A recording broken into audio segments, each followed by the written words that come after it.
Les amis, notre envoyé spécial, la 72e session de l'Assemblée générale des Nations unies à New York, une aubaine diplomatique pour le vice-premier ministre et ministre des Affaires étrangères. Léonard Sheokitoun a multiplié des échanges bilatéraux avec ses homologues dans le cadre du renforcement des liens de coopération. New York, au siège des Nations unies, Bruxelles et Kinshasa ont eu le temps de fixer leur point de vue avant le grand show de la session de la 72e Assemblée générale. Le tête-à-tête entre le vice-premier ministre et ministre des Affaires étrangères de la République démocratique du Congo et son homologue belge aura peut-être le mérite de décongestionner les relations tendues depuis plusieurs mois entre les deux pays.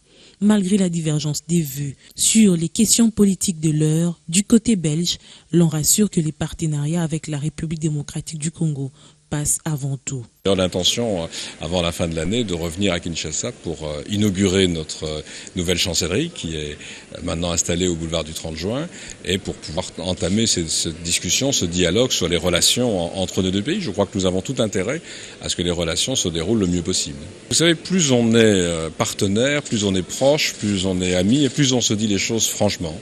Et donc ce que nous attendons maintenant, c'est effectivement, je viens de l'évoquer, qu'il y ait une évolution en ce qui concerne la sécurité dans plusieurs régions du pays. Et je crois que le gouvernement congolais s'attache à cet apaisement et aux enquêtes nécessaires, je disais notamment en collaboration avec les Nations unies. En dépit de ce franc-parler entre les deux personnalités, il faut soutenir et surtout sauvegarder la coopération historique entre la République démocratique du Congo et la Belgique. Le ministre a toujours eu l'habitude de se parler franchement, et c'est ce qui a été fait. Mais ici, la volonté ferme est dans l'apaisement et de maintien de relations excellentes entre la Belgique et la République démocratique du Congo.